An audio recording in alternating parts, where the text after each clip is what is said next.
our next guest probably will have more to do with that than the two of us. We say hello to Brian Kelly, the head coach at LSU, fresh off a win on the road against Auburn. Of course, the Tigers taking on Tennessee this weekend.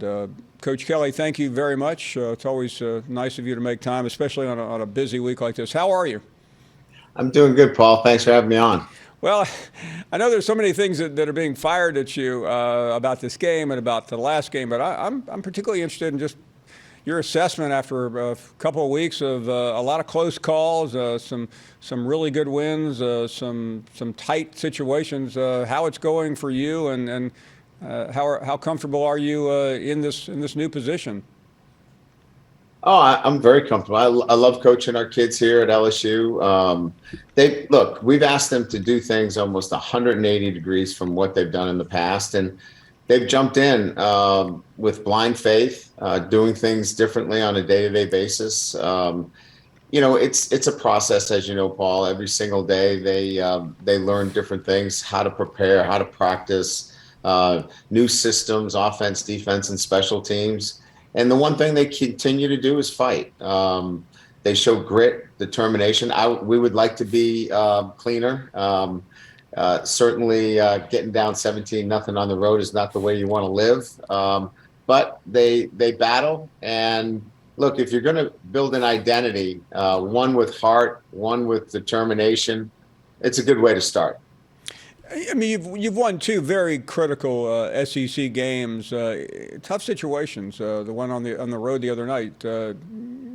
If somebody said you're going to be down by that kind of score at Jordan-Hare Stadium, you're looking for the nearest bar probably to try to soothe your wounds. But what do you gain other than a win? You mentioned identity. Is that part of what happens after a road win like that? Well, I think what we knew was this team would fight. I think what it does is when you're able to teach lessons after a win, you can't throw the ball for 85, 90 yards in the SEC and be a consistent winner. So it really forces you to look at your coaching, your teaching. It really forces you to look at how are you preparing, how are the players preparing. And allows that critical examination of everything that you're doing with a win.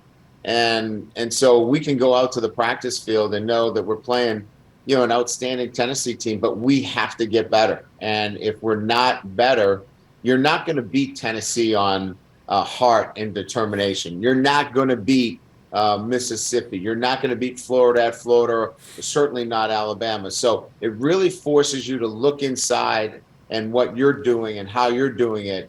And now, if you're better at all the things that I just mentioned and you play with heart and determination, now you got something going. Talking to Coach Brian Kelly as the Tigers get ready for Tennessee this weekend. I know you've been asked already and will continue to be asked a lot about Jaden Daniels. We had a great conversation with him the other day, and certainly his injury situation is paramount to your success. What is the latest on that, if you could share with us? Yeah, I've always, Paul, felt like there's a difference between being injured and being hurt. If you're injured, our trainers are going to take care of you. They're going to pull you out of the game. If you're hurt, they're going to administer the things necessary and try to get you back in the game. He was hurt, but the pain level was pretty high, and so he wasn't able to finish the game. But he's much better today, and he'll be ready to play on Saturday. But that's the nature of a quarterback. That's one that likes to get out and run a little bit. He's going to get hurt sometimes, but injuries, he's not injured, and he'll be ready to go this Saturday. Speaking of quarterbacks, you've been asked and will continue to be asked about Hendon Hooker, and I'm particularly interested in your thoughts on what you see when you look at him, and he's literally come not out of nowhere, because he was well known when he got to Tennessee, but now he's the talk of the country. Yeah, Paul, I remember him when he was at Virginia Tech. I faced him, and I thought a lot of him back then when he was just a young player. Big, athletic, strong, and if you think of him just as that, that's where you get beat, because he can throw the football as well. I just think he's a great competitor. He look at, first of all, he plays in an up-tempo offense. It's the fastest offense in the country. Obviously outproducing everybody. And then you have a guy that certainly is not getting the kind of notoriety yet, but I've seen a lot of really good quarterbacks, and this guy is as good as anybody that I've gone against because he has the ability to break your defense down because when he gets outside, he's big and physical and makes things happen. Coach, we talked to you a lot during the offseason, and there's probably way too much conversation about the transition, I mean, from Notre Dame to where you are. But now that you're in this week to week, you were playing fantastic teams at Notre Dame across the country and throughout the world. But how would you describe what you're now experiencing as the week to week battles in the Southeastern Conference? Yeah, fast and physical. I think the proliferation of the offensive talent for me has been probably the biggest thing. The skill talent, and then the interior defensive lines. Across the board. This weekend we're going to see probably 10 or 12 players roll in for Tennessee. So I think it's that consistent defensive line presence, and then the skilled players on the perimeter are just outstanding at this level in the SEC. Coach, I'll let you go because I know that you're in the middle of game week. But final thoughts. Fans make a lot out of this at Tiger Stadium, and I realize this is your first year.